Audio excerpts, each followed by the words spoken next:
أود أن أغتنم هذه الفرصة لأقدم خالص تحيات رئيس جمهورية الصومال الفيدرالية حسن الشيخ محمود، والذي تعذر عليه حضور هذه القمة.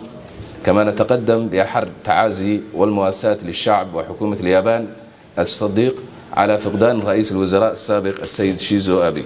أصحاب السعادة، لقد أثبتت قمة تيغاد منذ انطلاقها بأنها إحدى المنصات الهامة التي تجمع بين مختلف الشركاء معا لدعم دول أفريقيا ودفع تطلعاتهم التنموية.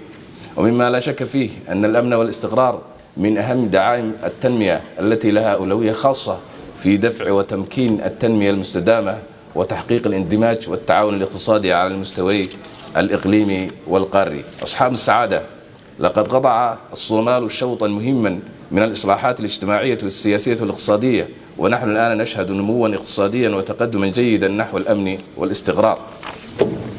ومع أن الصومال وطن غني بالثروات الزراعية والبحرية، فإننا نعاني من حالة إنسانية من أجل عدم كفاية الإنتاج المحلي جراء تواصل عدة فصول من الجفاف والقحط بسبب التغير المناخي، وكذلك ارتفاع أسعار السلع والطاقة العالمية من ظهور جائحة كورونا والحرب في أوكرانيا.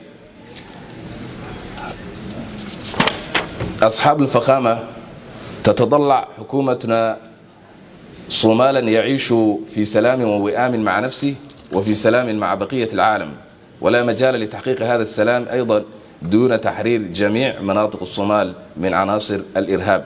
لذا نود أن أغتنم هذه الفرصة لأدعوكم إخوتي وأخواتي لدعم جهودنا للقضاء على الإرهاب وإنقاذ المتضررين جراء الجفاف. كما أدعوكم لدعم جهودنا لتحقيق الأمن والاستقرار، مما يشمل دعم مبادرات التكيف المناخي ومبادرات تحقيق الاستقرار.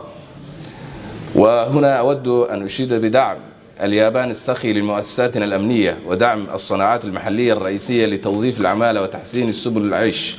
كما أود أن أغتنم هذه الفرصة لكي أعرب عن خالص امتناننا للتضحيات التي قدمتها قوات حفظ السلام التابعة للاتحاد الأفريقي والبلدان المساهمة بالقوات والشرطة، والتي ساهمت أيضا في مبادرات تحقيق الاستقرار. وفي الختام أود أن أعرب عن عميق امتناني لحكومة اليابان وكافة المنظمين والمشاركين في هذه القمة، وكذلك نتقدم بخالص الشكر والتقدير للجمهورية التونسية حكومة وشعبا على كرم الضيافة وحفاوة الاستقبال. السلام عليكم.